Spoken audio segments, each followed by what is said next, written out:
Or don't start my video, that's cool too. There we go. And work. Can you guys hear me? Yep. All right. My apologies for being late. I had a meeting run long right before this. I'm all fired up and ready to burn some bridges, so let's get this done. It was a good meeting, but it was a very passionate meeting. So I got my coffee and yeah. What are we talking about today?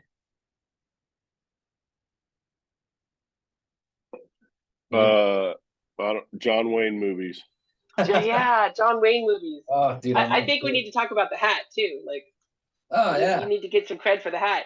Well, it'll roll into that. I mean, you start with John Wayne movies, we're gonna get into that hat. 100%. that man's gate. I got stuck on his swagger watching his movies. I watched Hondo last night, and he's got this like, Right? I'm gonna fuck you up kind of swagger, and I'm a fan. I'm a huge fan. Oh yeah. Yep. Because I don't even think it's a I'm gonna fuck you up. I think it's a I've already fucked you up in my head and won, so I'm good. Yeah, Try it. It's very much that. It's very much. Yeah. I don't have to worry about fucking nothing because I'm gonna fuck you up. Right. Yeah. Especially the when man I who smile shot Liberty with my Valance. little face. Oh, What? you like that one? The man that shot Liberty Valance? Yeah, I had never seen that one. I had seen Hondo and I'd seen the Quiet. No, I hadn't seen the Quiet Man before either. But the What? I hadn't seen the Quiet Man before. I'd never I heard could of be it. an Irishman and not watch the Quiet Right? Man since birth. I was blown away. Like quite literally. Birth. I was about halfway through the movie and I was like, holy shit, this is my childhood. Yeah. Because it was literally my grandma and my grandpa's dichotomy, like the way that they handle each other, the way they paradigm each other, even dragging her 5 miles back to her brother to be like, fucking take your woman back. Like that was definitely my grandparent. No dowry, no deal. Yeah. That was definitely my grandparents for sure. Because my grandma, she was Native American and Irish. My grandpa was Wow. like dark German in the 1920s, so they were just like two peas in a pod, and he was an alcoholic since the age of 3. And so it was such a weird relationship that shouldn't have worked. Like she was the nicest fucking person and he was an asshole. And saltiest, meanest cuss you can think when he was drunk. And she was the only one that could control him. It was crazy. And watching those John Wayne movies lately has been really cool because it's been kind of like I get kind of a look behind the looking glass or through the looking glass of my grandparents, because it was very much everything I was taught was in these movies, right? My grandpa was very much like, man's got to hold his character, and if he doesn't, he gets knocked the fuck out. Like that's the way it is, or he gets shot. And my grandma was very much I enjoy taking care of the house. I enjoy taking care of my man. He protects me. I'm a mouth off every once in a while, so I can remind him who the fuck I am, but I know where I stand and what I want for this family. And so it's a crazy nostalgic feeling for me watching the John Wayne movies, because it was always the same archetype. It was always the same. It was always the strong masculine John Wayne, caring about his virtue, caring about his character, and the highly emotional woman who was very intuitive, but knew when to put him in his place and knew how to put him in his place. Like they were the two sides of the same coin, and it was super cool to watch. We're now getting into a family conversation on a fitness call, but hey, it is what it is. But yeah, so and I have a plan. I was just joking about what we're talking about, but Yeah, right. But yeah, it was just super wild to watch because my Uncle John, which was my great Uncle John, my grandpa's brother, he was 3 years older or 7 years older than my grandpa. He got my grandpa into the rodeo circuit, and he was the big John Wayne guy, my Uncle John. And he had John Wayne on his walls. He had horses everywhere. Like he had polio at the age of 12 and rode Mustangs and bulls in the rodeo until he was 27, when polio got him really bad and to where his legs would stop working all together. But Wow. like my family is like, in my opinion, are just like fighters, like across the board. Like they do not quit anything, which is fucking awesome. And watching John Wayne, I was like, all right, cool. So they got their entire like cultural system from this. And Oh yeah, and it's a generational thing. It is. 'Cause my grandparents were just, Catherine were Maureen O'Hara and John Wayne. My grandfather idolized John Wayne. So He do wore I. his dungarees the way John wore his, wore everything the same way, walked that way, he talked that way. Which And, is- It's interesting to me that humans are the same now as they were in past, right? And so you look at where our world is going and why we started Heroes, right? Like you look at the cultural icons we have. We just had the Super Bowl, and you basically have demonic possession happening in front of you. They're spitting into each other's mouths and half naked and spitting green goo at each other, like that's part of what the Super people are Bowl was that. consuming in culture, right? And then you go to social media, you go to Instagram, and you have half naked women everywhere, and that's where they find their value, is in being sexual over sexualized, which then creates objectification, which then creates psychopathy and sociopathy in men, because they're just swiping on women as objects as opposed to Right. treating them with honor and respect and putting on pedestals. And it's just interesting to me, the cultural shift is really in the media, right? The value systems, the morality that we have is really indoctrinated through the movies, through the shows Right. and movies and the shows that are popular. Look at the shows that are popular. Right. Serial killer crime movies. You have villain movies where they're idolized as, oh, they're just misunderstood. No, they're fucking psychopaths and they're villains, and they should be treated as such. Yeah. And you have strong, independent women who don't need no man, who can't stand the idea of being a mother. Like, these are where we're learning. Men are learning to objectify women through these, and women are learning how to stand by themselves as masculine idolatry by themselves through these. And the family unit is just gone, right? God. Like, the one thing that really stuck out to me on the John Wayne movies is he's very, very matter of fact.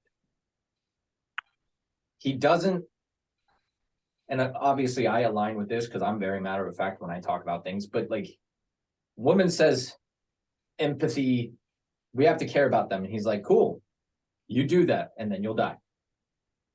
And sure as shit, 30 minutes in the movie, she continues down that path and she ends up with a kid that's the blood brother of Jericho, or she's, surrounded by Apache. Like, there's a reason I told you this shit. You do whatever the fuck you want to do, but here's the reason. And I told you what was going to happen. You didn't want to heed it. So here we are. Right.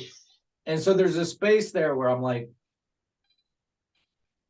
the decadence of the world we live in causes a loss of utility in the man's word. And it completely breaks down the character of the man. Because originally the man was the lead, and the whole construct behind the masculine feminine energy within a relationship was man go out, hunt, fight, kill, and protect. Woman stay home, make sure he has a place to come home to cook the kill and make sure he has something to protect. And they, in The Quiet Man, she is absolutely proud to be that person for him. She's standing next to the table. She's like, look, I did this thing. I've made the house a home. This is a woman's domain. Like, this couldn't exist without me. I am proud of this. I'm smug. Like, I got my man's stuff, right? Guy comes in drunk, beat the shit out of her brother. They're proud of each other. They respected each other out of fists, and there's a respect there that if you put it in today's terms, doesn't exist. Yeah. Because the minute the man is like, hey, food on the table, please. Like, don't tell me what to do. Like, well, I just brought the food and I just did the thing and I just beat the shit out of your brother for your dowry because you wanted a problem. Because if you've ever watched A Quiet Man, effectively what it is, guy falls in love with girl calls him a coward and is ashamed of him because he won't fight for money for her because he doesn't understand that the dowry has importance culturally with their people. So when he finally realizes that and wants to keep the woman, he drags her 5 miles back to her brother, says, you owe me money for the dowry. And when he says, I'm not paying it, he throws the girl at him. All right, fine. I didn't want to do this. You guys forced me to do this. I don't give a shit about the money. I have money. I wanted the girl. But you guys want to play the stupid game? Here's your girl. Like, take her back. Take your sister back. And that's when she falls in love with him. That's when she becomes head over heels, because she's like, oh shit, he's actually willing to go to bat for me. He's actually willing to go against something for him, which I can do an entire dissertation on just breaking down that movie and the cultural constructs therein, and I'll digress. But you don't have that today. Women are no longer proud to build homes. They're proud about building companies, which is great. Well, because it got diminished as like, oh my God, you're just a housewoman. Exactly. You're just a homemaker. You don't do shit. And when you're There's 90, nothing. surrounded by your cash on your deathbed, I bet you'll wish you had grandchildren. Exactly. I wish, and that's the thing is, I always say memento mori, right? Remember your death. Remember you'll die. And I think we've forgotten that. I think we forget that we're going to die. And so we play this game of the short term. And we play this game of like, okay, well, I need to make money right now. I need to make a company bigger so that I can feel value as a woman. Okay, well, when you're 45, 50 years old and you have no children, is that company going to give you the fulfillment you wanted? Probably not. When you're dying, is not having children around your deathbed to see you off? Because when my grandma passed away, she had like 80 people in that room. She was the nicest fucking person, right? Like everybody loved her. I tell this story all the time. When I came home from high school one day, there's just a homeless guy sitting on our couch. And I go to everybody in the house. I'm like, yo, do you know this guy? Like, who the hell is this dude sitting on our couch? And everybody's like, I thought he was this person's friend, or I thought he was this person's friend. And I go and talk to him. He's like, no, it's just everybody comes out of this house happy, and she's always singing. I wanted to be part of it. And she just invited him in. And he sat on that couch for like an hour. She fed him. And I was like, hey, homie, like, I like you, but you got to go. Like,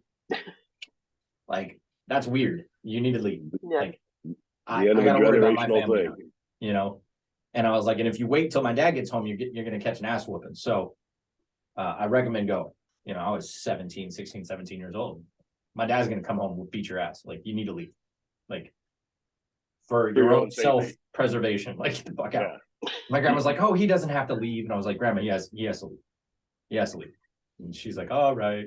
She's just this happy, person. But when she passed away, everybody mourned her. Her wake was huge because she led a life of kindness and love, and she focused on her family. And we all talk about it to this day. She was the glue. And if you want to leave a legacy, that's the legacy to leave. Not, Patsy built 3 companies. Nobody's going to fucking talk about that. Nobody's going to give a shit. Yeah. Like even guys, like nobody's going to talk about the dude that left a bunch of money in companies or whatever. Be like, dude, he provided for his family. That's what they're going to care about. No, if anything, they talk like how Warren Buffett told his kids, you ain't getting shit, When I make money, I tell my kids very much. If you're smart enough, you'll earn it. Yeah. I'll give you all the tools, but you ain't getting my shit. That goes to your mom. Yeah. Well, like I said, growing up, I had a family that was a little better off and stuff. And kids, used to kind of, you guys are rich. You have this, you have that. And I went home one day and I said, people always say that we're rich. And my mom and dad sat there and my mom said, you're not rich. Your father and I are, but you're not. I was like, well, okay, point taken. But you need to, I want to reiterate, you ever seen McClintock? Yes. Long time ago. I want to watch it again. It's on Amazon. I'm gonna probably watch it again, because everything you're saying and stuff, I'm thinking about where he's out hunting and his daughter Stephanie Powers in the movie rides up and she tries to lecture John on something and he turns it around on her, and he literally gives a speech to her that I'm like, that's perfect. And I told it to my daughter and everything else. I'm like, you need to watch this because this is exactly how it is. I'll watch that tonight. I'll put that on my watch list tonight. I've been trying to watch a cultural icon movie every night recently. Sure. Especially John Wayne, because like I said, it keeps me connected to my grandparents, and I've been missing them a lot lately. Yeah. But McClintock, so I'll watch that tonight. That's one of the things that I noticed. Like I watched Hondo yesterday. The necessity of things drove a lot of constructs back then. We don't have necessity anymore. We have No, because you can just drive down to the luxury. street. You fucking get Amazon to deliver it in less than 24 hours. Well, I'm like, man, even to the what, the point of days where like, you had to get up and think about, I won't live through the day if I don't get water, if I don't go hunt something, if I don't kill anything, I could be dead in a couple days. and that's the thing No. that I I don't think is go out and feed hilarious my to me. animals. I don't have a horse to get out to the Yeah. field. And that's the thing that I laugh at because I got into a debate with somebody a couple weeks back, maybe a month now, and they're very hippie-esque natural, right? They're very much like we are part of nature, and to that I agree, we are part of nature. But to their point, they're like, and therefore we shouldn't have to pay to exist and survive. And I was like, you don't. So here's what you do: you go up to the Sierra Good luck. Nevadas. There's bighorn sheep, there's cougars, there's rabbits, there's squirrels, there's chipmunks. You can feed yourself for free. There's woods. You can make a bow and arrow if you know how. All that stuff's free. You can go do that. The problem is you're not paying to exist. You're paying to thrive. And that's what this is, a house. Protection, not having to worry about food, not having to worry about water. Electricity at the flip of a switch, that's what you're paying for. You can do all that stuff without paying for that. But you have to know how to do that. And you have to be responsible for making that happen. And you have to go through the steps to make it happen. It's not as easy as like, I had this conversation with a child the other day. What happens if the electricity's out? I'll just go turn on the light. Okay. What if when you turn the light on, it doesn't turn on? You flip the switch, nothing happens. I don't know. Exactly. Because power is not an entitlement. There's a breaker box out there. Check that. If that's out, you're fucked. There's nothing you can do about it. Nothing. Your experience with electricity, switch turns on, doesn't turn on, breaker's on, but it's not on. That's the extent of your control over electricity at your house unless you have a generator. So you better have a generator. And even then, you got gas for the generator. Gas. Is it charged? If you want to be one of these California fuckers that want to like solar powered generators, which is the dumbest shit I've ever heard. Won't work. Like it doesn't work. So unless you know how to do those things, that's what you're paying for. And I recently had that epiphany of like, what you pay for is not having to wake up and decide where your water's coming from. What you're paying for is being able to wake up and have food at your fingertips, having heat at your fingertips, having shelter from the wind all the time. Like that's all you're paying for. Like, yeah, this fucking thing, it's a luxury. This piece of shit. Yeah. So like the reality is, yes, we are one with nature, but we're also disconnected from nature. And the reason we're disconnected from nature is because we have empathy and compassion and we're like, hey, nobody else should have to struggle. Right? Like that was the other thing that I got from the John Wayne movies. There are women in that said nobody should have to do with this. And John Wayne's character goes, why not? That's life. And they were like, what do you mean? He's like, well, I can think like you. And as soon as I walk out onto the range, I'm dead. The minute I'm out in the bush, I'm dead. The minute I need food, I'm dead. But I can't think like you because I don't get protection like that because I'm a man. So as soon as I walk out, I have to be ready to fight, kill, and hunt for what I need. Yeah. Now, in today's terms with society, that could mean something very different, right? Hunting could be going to a job 9 to 5 that you fucking hate because you got to put food on the table and pay bills. Yep. Hunting could be making a sale if you're a commission-based person, or if you're a business owner, maybe hunting means you go and fucking get that next thing or build that next item or work with the market or get out and, pound on doors and whatever, right? That's hunting now. Because you need to have the currency to go in exchange for the food that's down the street. Now you can elect not to do that. What do you think the homeless population is? Right? Like I know a lot of homeless guys, military veterans, we go homeless like at a rate of 5 to 1 for the rest of the world. And the reality is once you remove a veteran's purpose, which used to be super high, I'm fighting evil, I'm protecting those I love, and you remove that purpose, they no longer see the point of any of it. So they drink themselves into a stupor and then they lose all their stuff because they're like, what the fuck's the point? I don't have a purpose anymore. That's the reality of veteran suicide. That's the reality of veteran PTSD. That's the reality of veteran homelessness. It's a lack of purpose. Talk to anybody. Like anybody that's worked in that space for longer than a month will tell you the same thing. It's a lack of purpose. They have no idea what they're doing. Well, And they're fighting demons. watch. They're like, what's the fucking point to fight a demon if I have no purpose? Just watch First Blood.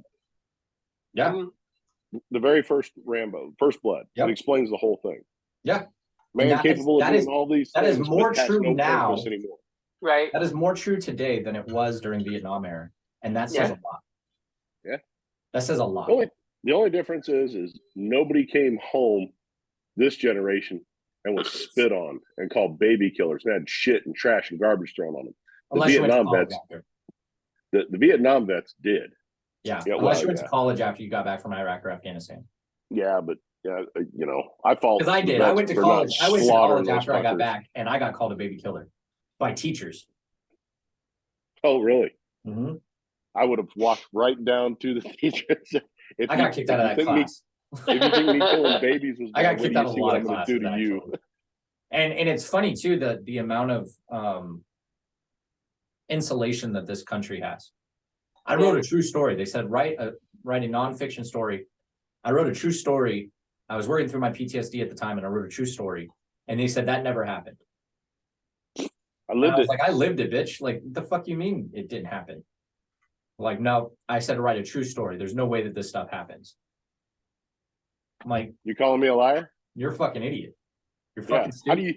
How do you think you have the ability to stand where the fuck you are and lecture me on something you know nothing the fuck about Yeah. because of the fucking job I did to protect your pussy fucking ass to stand up here like the fucking coward you are and tell all these people this? Yeah, the rant sounded pretty close to that, especially because I was fresh out and very moto. I was very pro Marine Corps at the time and very pro I military. would have got Which I am. I now still can am. get I'm a verbal. little I bit just got more physical. tempered in my time out and being in the corporate world. But and that's the thing is like we have cultural shifts now, and it's not a good thing. It's not a good shift, and it's not a good Would you- shift. Not because you I call don't it believe people have the freedom to do those things, but because it leaves everybody to clean up your mess. You call it the insulation of this country or whatever. What would you call it? The insulation? Insulation. I call Yeah. it the pussification.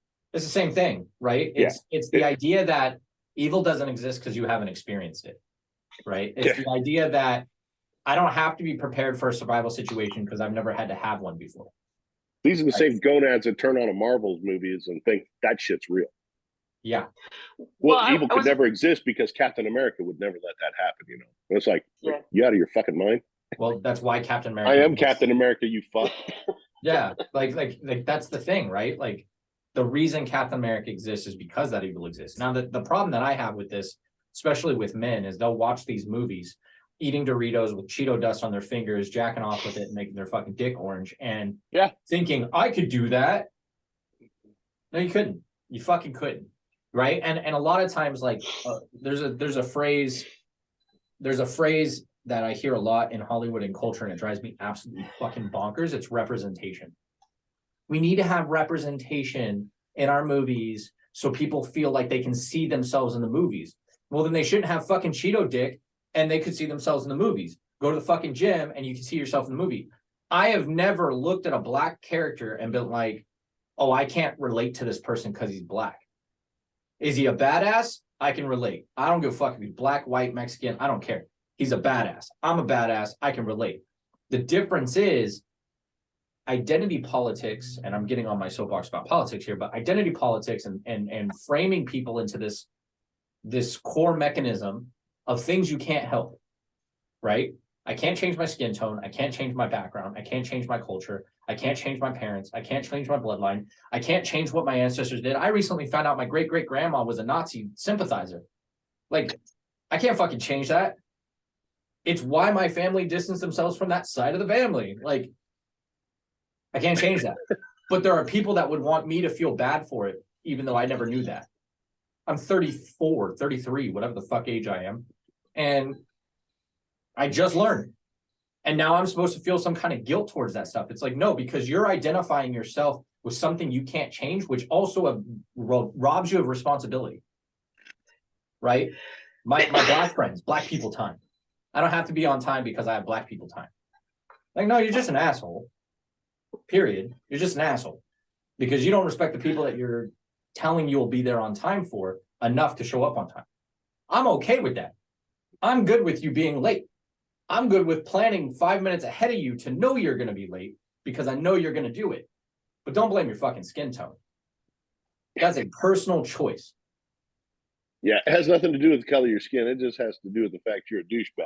I'm upset I'm out of coffee. But yeah, Uh-oh. Fuck. Alert the media. I guess I'll get my water in. But yeah, Water. that's the thing, right? Like, our society is driven Ghetto Kool-Aid. now by people wanting to rob themselves of responsibility, but reap the benefit of it. Right? Yeah. I want to be able to identify with a white, awesome, badass Captain America character. And if he's not white, then I can't identify with it. Well, that means that you have done nothing in your life to identify with a superhero. If all you have is skin tone to identify with a superhero, you're a pussy and you're a bitch. And you don't deserve to identify with a superhero because you haven't done the work. Now, granted, Captain America, everything special about him came out of the bottle. That's a famous quote, both in the comics and in the movies. That's true. But the reason he was selected to be the guy who got put through that intense was his heart, was his moral proclivity, his character. That's what made him the superhero. The serum is just like money. It amplifies what's there. Red Skull got the same super serum that Captain America did. But he was It an amplified asshole. the hatred and evil in his heart, and it made him look deformed and fucked up. And Captain America became a beefcake who fucking fought Nazis and punched Hitler in the face a number of times in the comic books because of his character. Money is the same fucking thing. Money is a super serum for evil or good. If you want to be a superhero, get your heart right. Get your mind right. Get your character right. Stop being a fucking chicken shit. Take responsibility for your shit and go and be a superhero. It doesn't take a lot. You don't need big muscles. You don't need to fucking be able to leap over a building in a single bound. Maybe it does for Matt. But it does take tenacity and it takes heart. It takes standing up to moral injustice and saying no. Tyranny. Yeah. Right? And that's the thing. And I quoted it at least 30 times over the last 3 years. There is a quote from Captain America, which is why Captain America is my favorite superhero. Because yes, his title is Captain America, but when America goes astray, he gives up the mantle and he becomes rogue and he goes and does his own thing. And the reason for that is because he stands on principle, not on legality. And the thing he says is, it doesn't matter if the whole world tells you that something wrong is right. It is your responsibility to plant yourself like a tree next to the river of truth and say, no, you move. That is my favorite all-time quote from any fucking platform ever. Because it is so profound. Because what it means is if you hold a truth that is empirical, and I say empirical because today's fucking society thinks that they have their own fucking truth, which is bullshit. That's your perspective. Truth has its own definition, and it is empirical. It is unchanging. It is unwavering. If I burned all the science books today, in 100 years, they'd be the same science books that we have today with different authors. Why? Because they're empirical. They can be proved. They can be they can be repeated. The process can be redone. Same thing with truth. It does not matter your perspective. There is a truth. There is a reality that exists. Now, your perspective may be off. And if you can accept that and put your narcissistic fucking bullshit down, you can accept that you could be wrong. I'm getting into another area that I would talk length of, but the reason that superheroes are so highly sought after today is because people can't identify with them. Well done. Well done, Matt. Well done. So on that transition, how do we tie this back into our fitness conversation? All right, you want to for be a the week? superhero? Let's talk about fitness. All right. Fit and fuckable. So today I want to talk about something. We talked about goals before, like how to set proper goals, but part of the thing that if you've been in it long enough, if you've done fitness long enough, you're going to have moments where you get lost. We've talked about this, the three of us. Matt, you sometimes wish you had gotten into powerlifting instead of bodybuilding. Tish, you sometimes wish you had the bikini body instead of got into powerlifting because of society, right? Like, and there's moments where you doubt yourself. You're like, maybe I should have gone this way. Maybe I should have gone this other way. And it changes the way you approach your fitness, your nutrition, everything, right? And so the number one thing when you're talking about fitness, like Matt said, he wants to be fit and fuckable. So that's a very different utility than somebody who wants to lift a fucking car. Because somebody who can lift a car is not going to look like a stage ready bodybuilder. They're just not. It's not physically and physiologically possible. Mass moves mass. You need a massive amount of physical density in order to move something very dense itself. And so therefore, you're not going to have a 6% twig bodybuilder with legs like a woman off of the physique stage. And Matt knows what I'm talking about because they don't do legs, lifting a car. It's just not going to happen. And so you have to get very clear on your purpose. You have to get very clear on like what it is you're working out for, right? Is it functionality, right? Like I train for functionality. Like that's one thing that I've always struggled with when I was trying to get my mind wrapped around. I want to look fit and fuckable, like Matt puts it, and be a bodybuilder, but I never wanted to sacrifice functionality. And the minute I started getting down into the 9 and 8 and 7% body fat percentages, I mentally would fuck myself up and self-sabotage because my functionality would go down the drain. I would no longer have the energy output to be able to lift the same weight. I would no longer have the energy output to run the 3 miles without just getting completely fucking taxed because my body is already in depletion. So my purpose had to be understood, right? I had to know what I was trying to train for. Me, I will never sacrifice my utility for being a bodybuilder. And therefore, I realized after many trials and errors and failures, I will never be a bodybuilder. My why isn't strong enough. Me having a 6-pack washboard abs and fucking wide lats and hanging hammies, it looks great on paper, but if I have headaches, if I'm depleted, dehydrated, if my bones ache because I don't have enough calcium or iron or whatever nutrients that I'm missing out from all the food I'm getting, if I'm nauseous all the time, if I'm shaky all the time because I don't have enough food in my system, I am not functional. That's just me. Now, some people like Matt really enjoys being fit and fuckable. And he's done it for so long, he may have even overcome some of those hurdles. He may not get nauseous as much anymore because the body's adapted. He may not get shaky anymore, headaches anymore because he's adapted until he's ready for stage. So as soon as he starts getting ready for stage, he has to give up a lot of the other luxuries of his day-to-day life because being a bodybuilder is excruciating. Your joints grind because you don't have enough fats in your system to create synovial fluid that will help with the lubrication process. They talk about this all the time. So where most people fail is they don't realize they're going to get headaches, nausea, cramping, joint pains, back pains from being that lean. Nobody talks about it. So when people get into the 10, some people as high as 13, 14, especially for women because they hold higher fat, down into the single digit fat percentages, their body starts to shut down and they panic and then they binge. And it's not a willpower issue.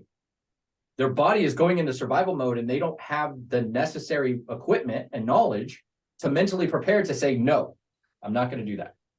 It's okay. I'm not going to die. Your body thinks you're going to die, but I'm not going to die. It's completely planned, right? It doesn't understand that. And so when you're getting into fitness, especially in the beginning, you have to A, know why you're doing it, where you're trying to go. And B, you have to realize that eventually you're going to hit it. You're going to hit it. If you stay the course, eventually and inevitably you will hit it. And so what are you going to do from there? A lot of people get lost and then they rubber band back up. They don't have a maintenance conversation with themselves. They don't have a reverse dieting conversation with themselves. They don't have a next goal, right? So then they just give up, right? And so when you're setting your purpose, some questions to ask yourself before you get to the point of like once you hit it, right? Because that's the next topic. To ask yourself is, what am I training for? Do I need to hit it? Meaning, is it life and death, right? our local savior of life or death of her own is Deborah. She had a moment where she literally was on her deathbed if she did not lose weight. She was on a series of pharmaceuticals. This is a story she tells publicly, so I'm not sharing anything I'm not supposed to. And she woke up, looked at the table of pills, swiped them all in the trash can, and from that day forward, she's been working out. Now she's a powerlifting competitor. She hit her goal a few months back of her weight loss, and she hasn't looked back. And now she just, if you watch this after Deborah, congratulations on getting your referee certificate. She just got her powerlifting referee certificate. That's big time for somebody who went from effectively being an invalid, Yeah. pharmaceutically medicated all the time, to then finding a sport that she enjoys enough to keep the weight off, to give her purpose, to give her direction, and become a referee. Tish had a very similar process. She went from, I need to do something. She didn't have the life or death conversation, but she said, I want to do something. She fell into powerlifting because she was like, well, I don't want to give up chocolate cake. I very, very vividly remember that conversation. It was the only stipulation I had when doing her nutrition. Don't fucking take away my cake, which we didn't.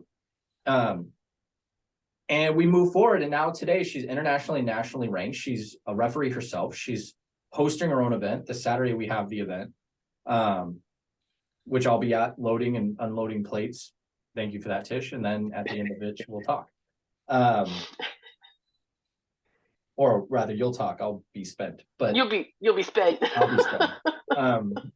But that's okay. That's part of the grind, right? And so differing purposes ended to the same place. Both Deborah and Tish are now powerlifters. They're both certified referees. They both are very involved in that community and that engagement because their why was strong enough. Their purpose was strong enough. And so over time, and I personally experienced this both with Deborah and with Tish, they both would hit goals and then not know where to go, which segments us into the next conversation. What do you do when you actually achieve it? Right? Earlier, we were talking about veterans and how they lose their purpose and they just break down. The same thing goes with fitness. You lose your purpose. The number one thing that happens with almost everybody is you lose that initial purpose, training for a show, training for a competition, training for the platform. I want to hit a certain weight amount or whatever. And then they're like, now what? And whether consciously or subconsciously, they go, well, I don't have anything, so fuck it. And they just start piling on the weight. They start slacking off on gym. They start fucking off because they have nothing to work towards. There's no reason. It's indefinite, right? Life is a game that can only be played. It can never be won. Fitness is no different. Once you win that thing, you have a new thing you have to go find. And so what you have to do is realize that you have to recalibrate your metric once you hit that line. So if I wanted to drop 20 pounds and I drop 20 pounds, what am I recalibrating to? What is my next goal? Is it more weight loss? Is it muscle gain? Is it a competition? Is it maintenance? One thing that I would like to socialize with everybody is maintenance is okay. A lot of people in fitness get high on the idea of the social media grind. I'm hustling every day and I'm putting on muscle. You don't need to do that. Maintenance is a valid use of fitness. And to be honest, once you hit your goal weight, maintenance is so much easier than hitting a goal. Maintenance has so much more wiggle room. It has more wiggle room. I would venture to say though that maintenance is actually probably the harder one, just in the sense of you can justify the pain of the workout, or you can justify the mental strain of having, I've got to go even though I don't feel it, because you have that thing to work towards. When it's maintenance and you don't have a thing to work towards, it's just a matter of like, I just want to keep the gains, or I just want to stay healthy, or I don't want to go, if you're trying to lose weight, you're like, I don't want to go any further. I'm going to get sick if I go further. So I think it becomes kind of that harder piece because you don't have something you can blame it on. Well, again, I need to maintain. That goes back to we have socialized maintenance as a problem. Yeah. Maintenance is easier physically, physiologically. You can get away with fucking off more in maintenance. You don't need the mindset of, oh, I have to go to the workout. I have to eat this thing, or I can't eat that. You don't need that mindset anymore. And that's where most people fail. And that's why maintenance starts to feel harder.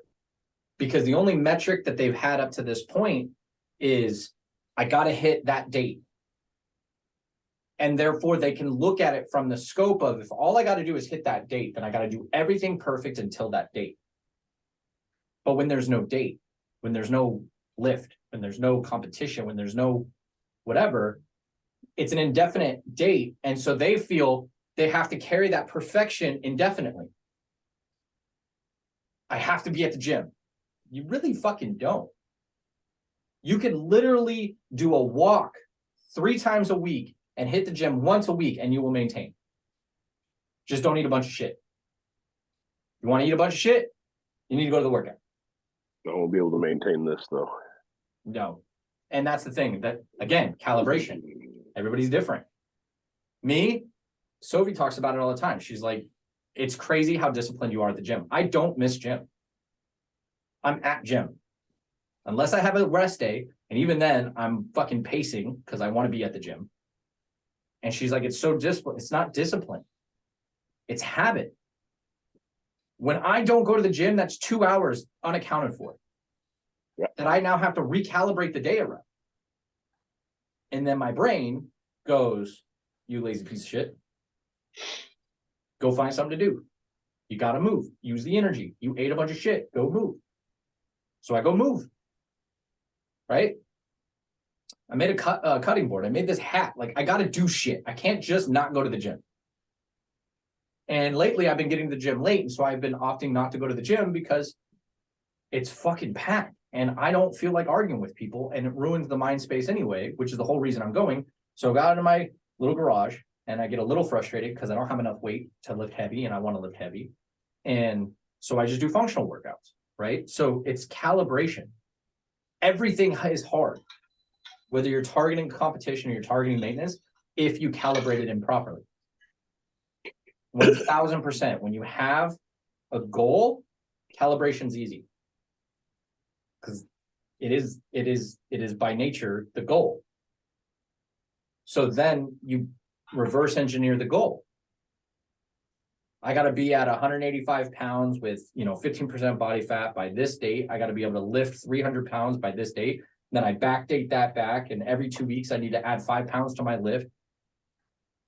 The outcome justifies the function of the goal, right? When you're so how would you set a goal in maintenance then? Well, How do you set an outcome?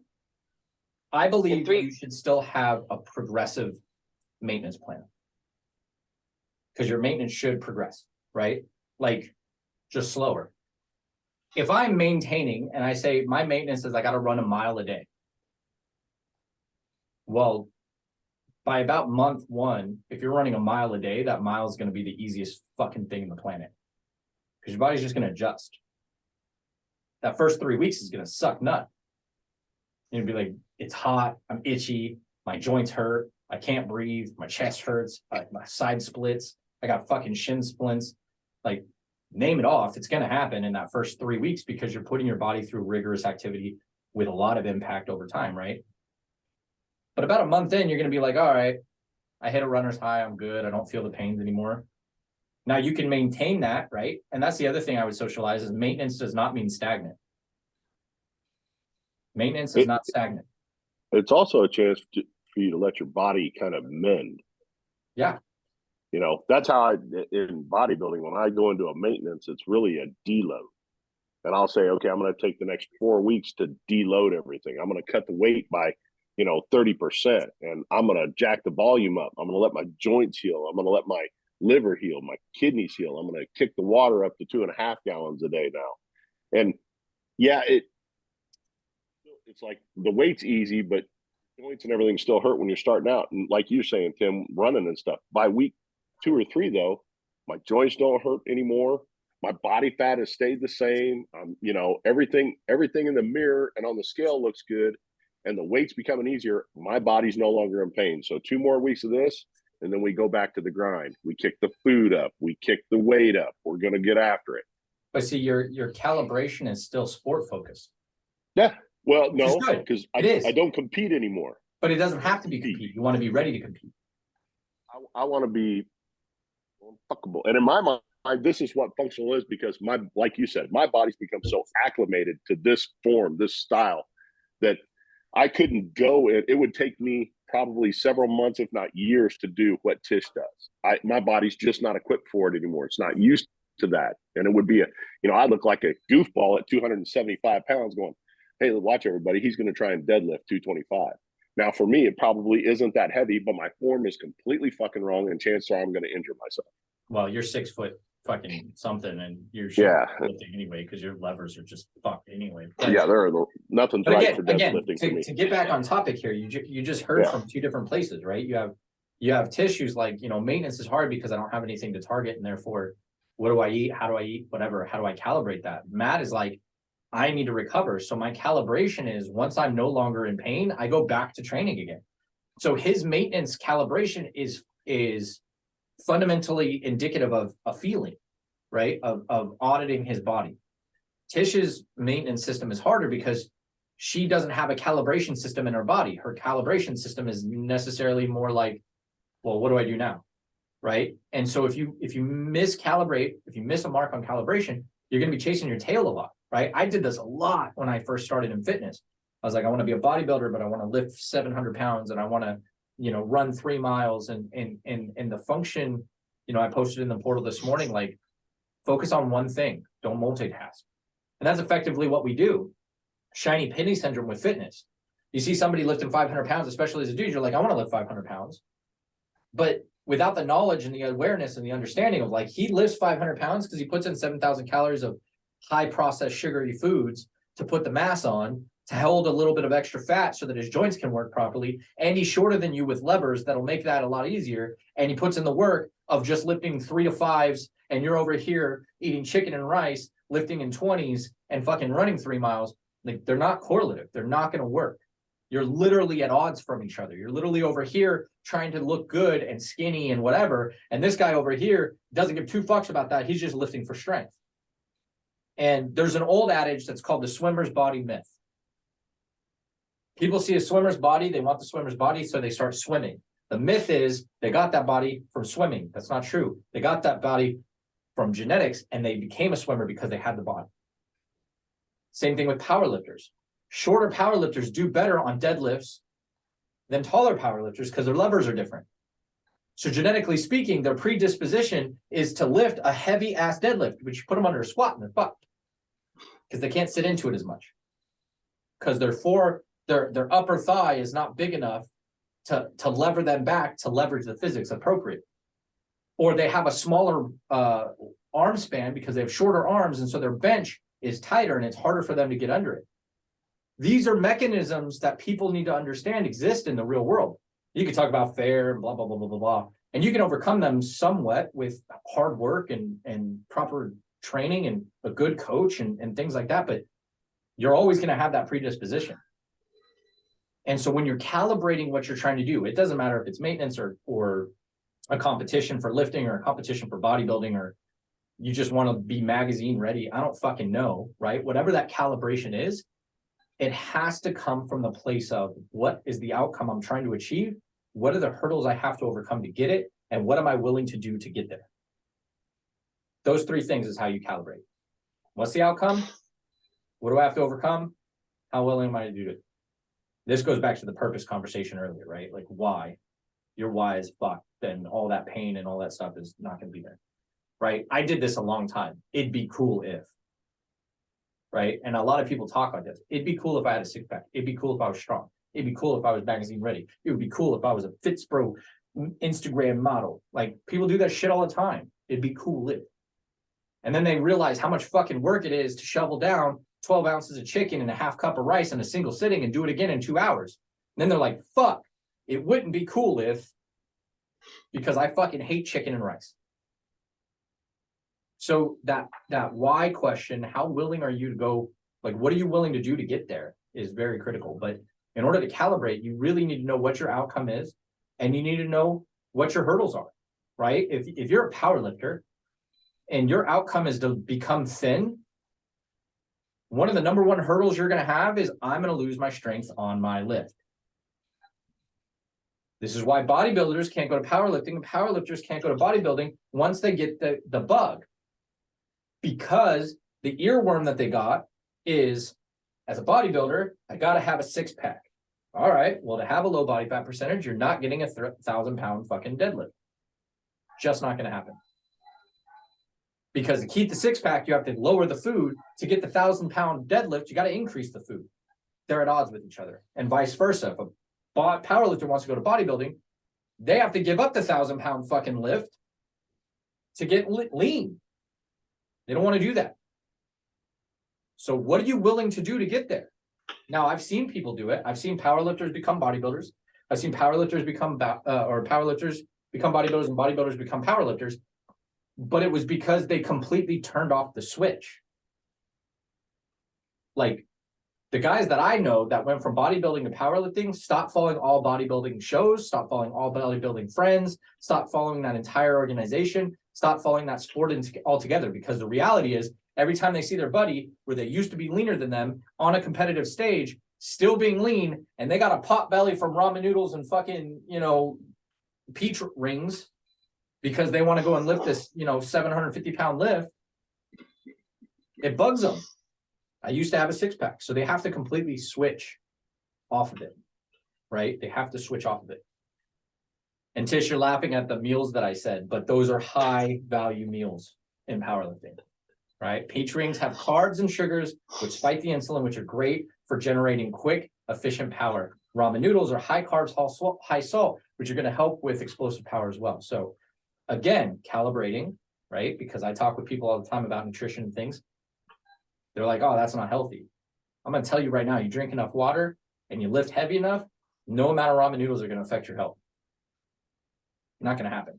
The water will dilute the salt and the lift will burn off the carbs. So calibrating is critically important for achieving, and I know we're over a little bit here, so I'll wrap up, but we had a great conversation in the beginning about John Wayne, and if you didn't check that out, you should. So achieving those goals is going to be super critical to calibrating to the right methodology that you're going to get there.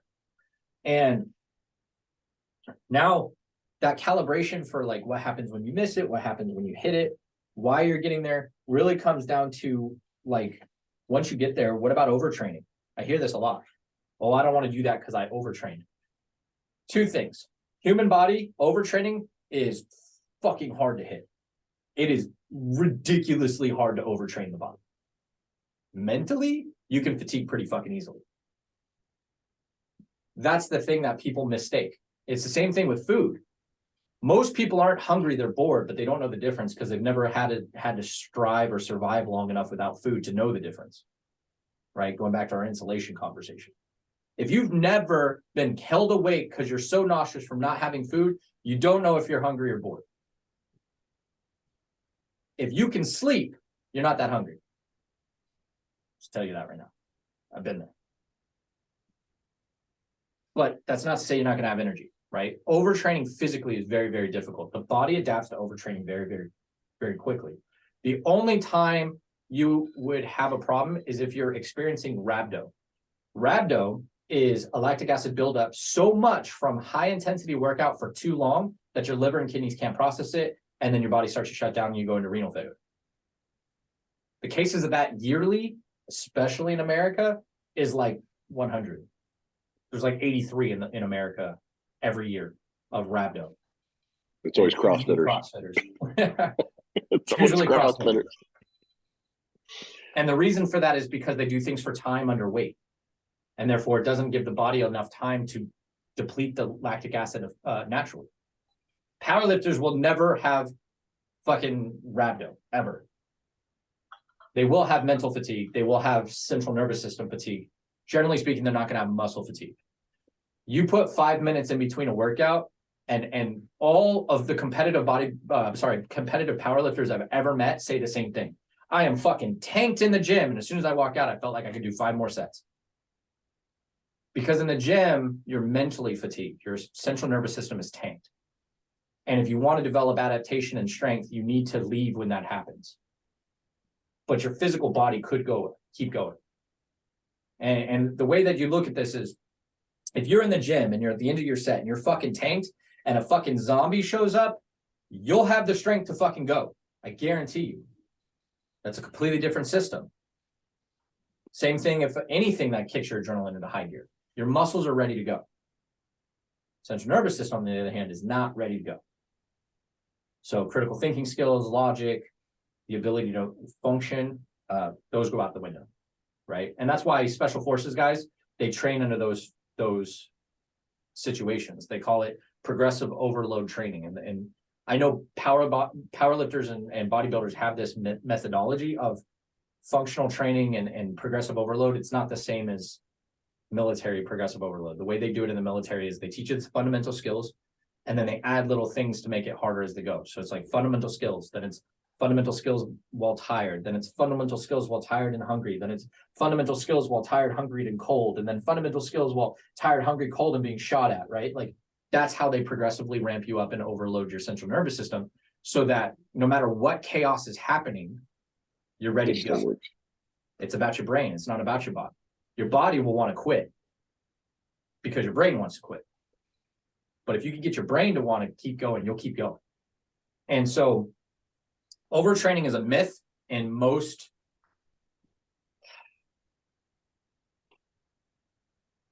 superficial sports. And what I mean by that is it's a way of saying I could have done better, but I overtrained.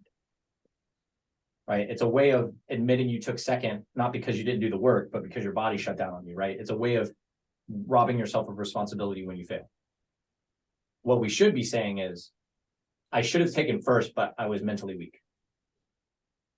But that hurts our feelings, right? Or I didn't prep enough, or I didn't have enough time, right? Those are valid, right? Tish, you've quite literally been like, I'm going to go do a competition in 30 days and came to me and was like, I want to be at this weight and lifting this much in 30 days. I'm like, well, fuck it. Like, let's give it a shot. Right. It worked. And it always came with the same conversation, right? All right, let's calibrate what that looks like. We'll target it as if we could do it. But if we don't hit it, understand that this was a throwaway. Right. And the beauty of the way we approach it is 9 times out of 10, Tish blew it out of the water and then did more.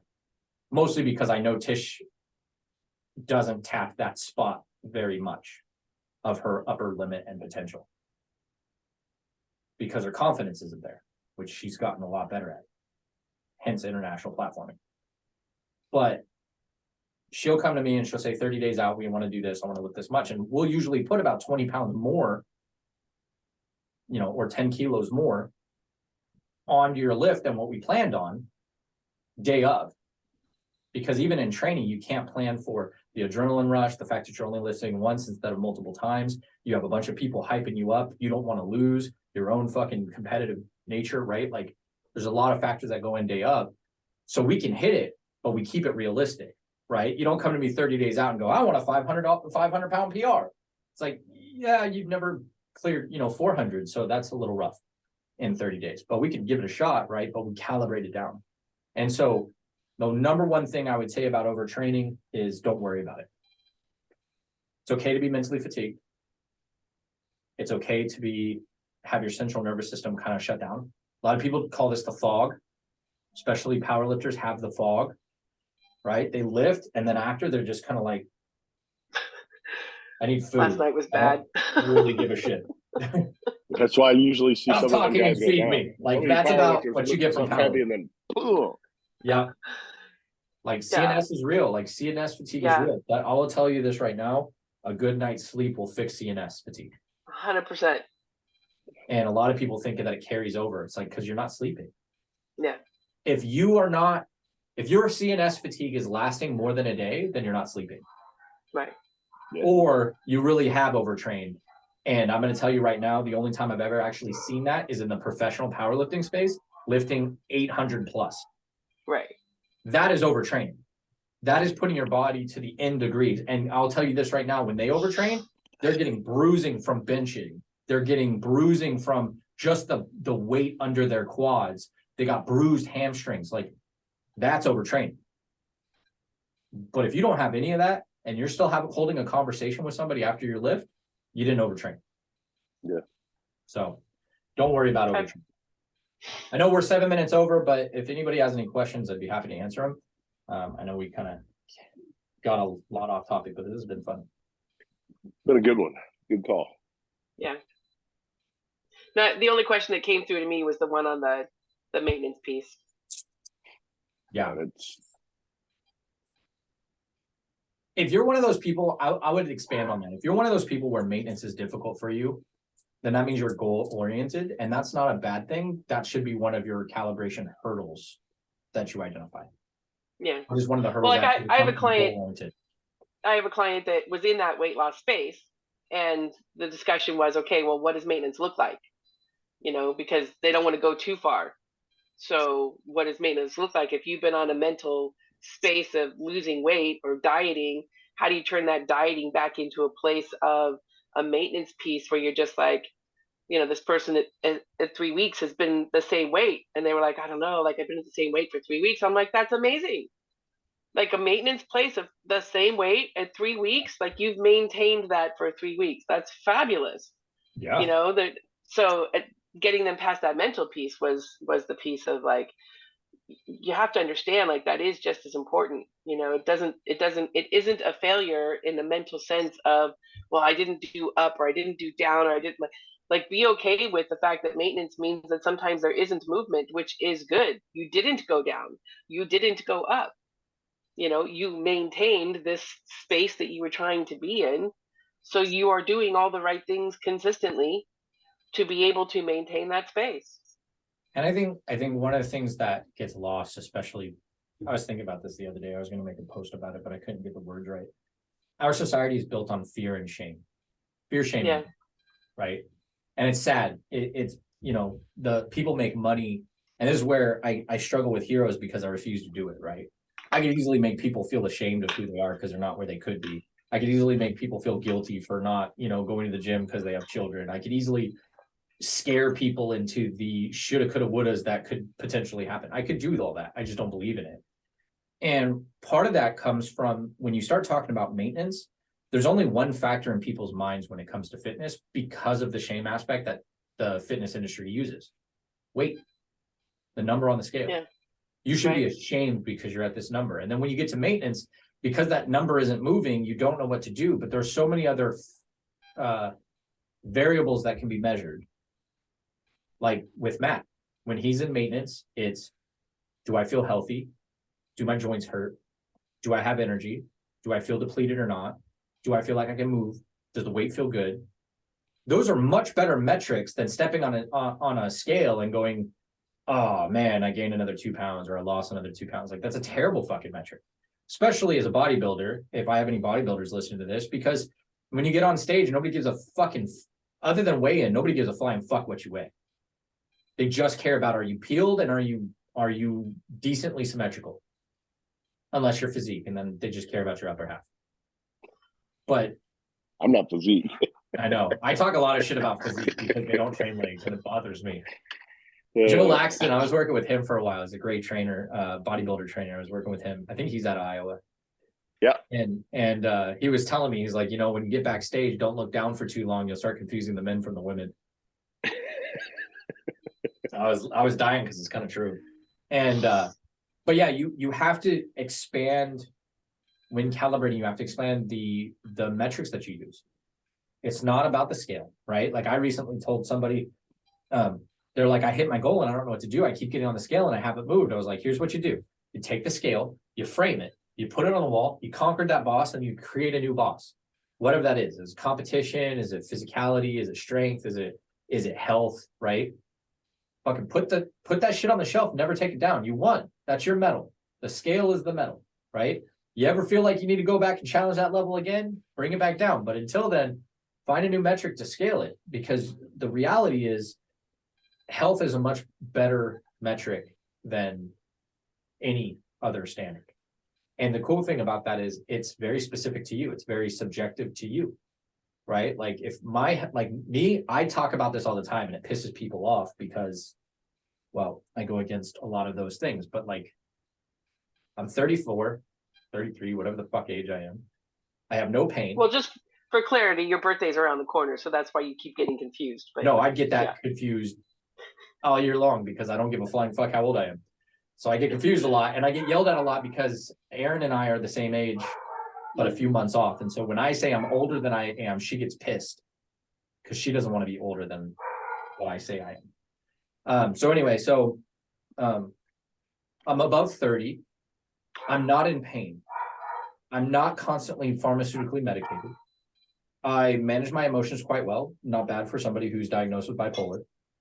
I go to the gym constantly. I run a mile in, 12 minutes, which I recently tested, and I can probably do it faster because I wasn't dying.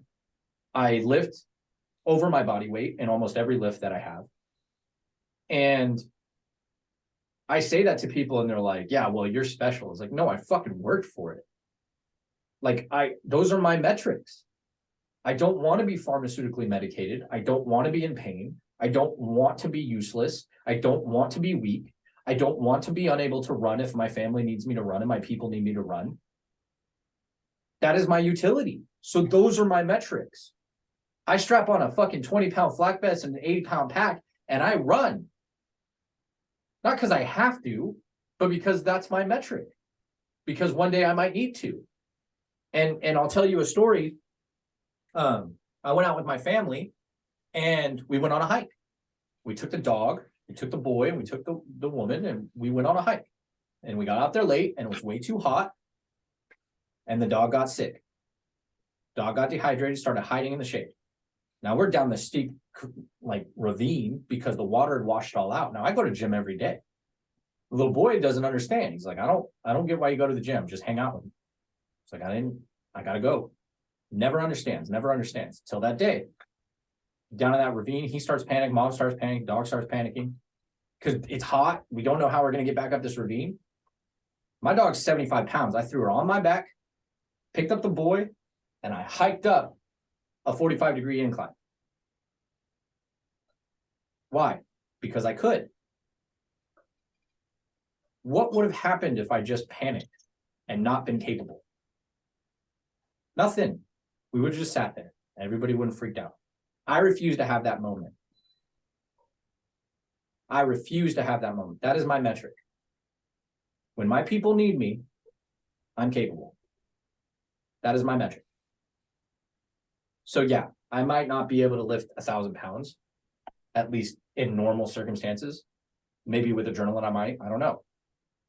I may not be fit and fuckable by Matt standards. But at the end of the day, my metrics sound because I know what I can do. And I challenge myself. I can put a 75-pound dog on my back. I can pick up a 50-pound boy under my arm, and I can hike up a 45-degree incline for 20 minutes straight. And then set them down without being winded and watch them just amazed at the super Herculean feat that I just accomplished in their mind. And to me, that's a day at the gym. So your metrics have to change. And so there are so many other metrics that you can use to identify your fitness level and your success in your fitness journey than what's on a scale. And I would leave you with that. Find out what your metrics are. Right? If it's sport, great. If it's not, find something else. But it doesn't have to be a scale. It can be mental clarity. It can be unmedicated. It could be physically utilitarian, be able to lift things that, like, I think about it all the time. I used to weigh 300 pounds. I'll be in my garage and I'll need to move a dryer from that side to that side. And I just fucking pick it up and walk it across the garage. And in my mind, I'm like, there's no way I could have done this when I was fat. That's where I find my discipline, my motivation, my inspiration to keep working out and hitting gym. When I got to go up in the rafters and I climb those stairs up and down to get the holiday stuff, I'm fucking tired. I couldn't imagine putting on another 100 pounds to make me 300 pounds again going up and down those stairs. If I'm completely honest, I don't know if I'd fit in that little crawl space at 300 pounds when I was 300 pounds. Those are my metrics. So fuck the fitness industry. Fuck anybody that wants to make you feel bad, as long as you find your own metrics. The caveat to that is, if you tell me your metrics and you give me excuses, I'm going to talk shit to you. Because you are powerful enough to be above your excuses if your metric is powerful enough. Nothing frustrates me more than somebody who says, this is my goal and I can't do it because insert stupid disempowering concept. Because I'm white, because I'm a mom, because I'm too busy. I don't give a fuck. Like, everybody's got a reason. You just got to be more than those reasons. Unless your heart will shut down. Actually, no, because I know guys with heart. Because that's one of the reasons. Yeah. Yeah. Yeah. Yeah. Cross your All fingers, not happening. Anyway, thanks Good everyone. discussion. Yeah. I'll see you on Saturday ish. Yeah. Have a good meet, and Thank good you. luck to everybody. Yeah. Thank I'm you. gonna need it. Right. You should Okay. be here, Matt. That would be your gym workout. You want to lift 400 pounds on a single arm pull? That's jacking the deadlift for 45 lifters times 3 lifts each. So Rough. all I'm only right, doing the bye. first half and then I'm talking the second half, right? Yeah. All right, Thank we'll you. see you later. Talk Bye. See you guys. Bye. Bye bye.